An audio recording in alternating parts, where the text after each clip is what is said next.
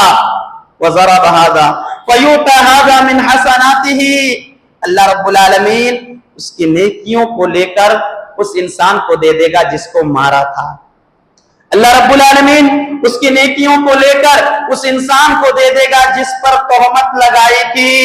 اگر حساب مکمل ہونے سے پہلے فَإِن فَنِيَتْ حَسَنَاتُهُ قَبْلَ أَن يُقْضَى مَا عَلَيْهِ، اگر حساب مکمل ہونے سے پہلے ان کی نیکیاں ختم ہو جائے تو مظلوم کی گناہوں کو لے کر اللہ رب العالمین اس کے اوپر ڈال دے گا اور اسے جہنم رسید کر دیا جائے گا۔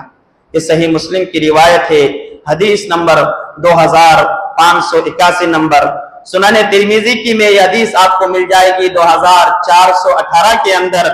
اس حدیث کا خلاصہ کلام یہ ہے ہم نیکی کریں لیکن نیکیوں کی حفاظت کریں۔ ہم نے رمضان میں نیکیاں کی ہیں اور اس کی حفاظت کرنا بھی سیکھیے۔ اس کی حفاظت کا مطلب یہ ہے کہ اپنے ہاتھوں کو، اپنے پیروں کو، اپنے زبان کو دوسروں کو تکلیف دینے سے بچا کر رکھے۔ اپنی زبان سے دوسروں کو تکلیف نہ دے، اپنے ہاتھوں کے ذریعے سے کسی کو نہ مارے۔ اگر آپ نے اپنے اعضاء و جوارح کے ذریعے، اپنے حرکات و سکنات کے ذریعے دوسروں کو تکلیف دی تو کل قیامت کے دن وہی حال ہے جب نامہ اعمال کھولا جائے گا۔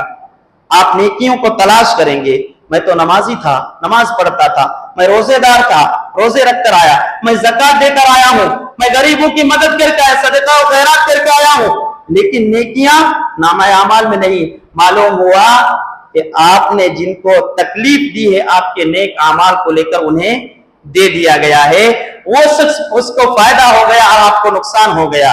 لہذا سب بیداری کریں، روزے رکھیں، نمازیں پڑھیں تو ان اعمال کے ثواب کو، اجر کو آپ حفاظت کے ساتھ رکھیں۔ اللہ رب العالمین سے دعا کرتا ہوں بار الہ تو ہمیں ان باتوں پر عمل کرنے کی توفیق دے۔ رب کریم تو ہمیں روزے کے اصل مقصد اور اس کی روح کو سمجھنے کی توفیق دے۔ رب کریم تو ہمیں نیک اعمال میں استقامت اختیار کرنے کی توفیق دے۔ ربنا لا تزغ قلوبنا بعد إذ هديتنا وهب لنا من لدنك رحمة إنك أنت الوهاب يا مقلب القلوب ثبت قلوبنا على دينك يا مقلب القلوب ثبت قلوبنا على دينك آمين تقبل يا رب العالمين سبحانك اللهم وبحمدك أشهد أن لا إله إلا أنت أستغفرك وأتوب إليك.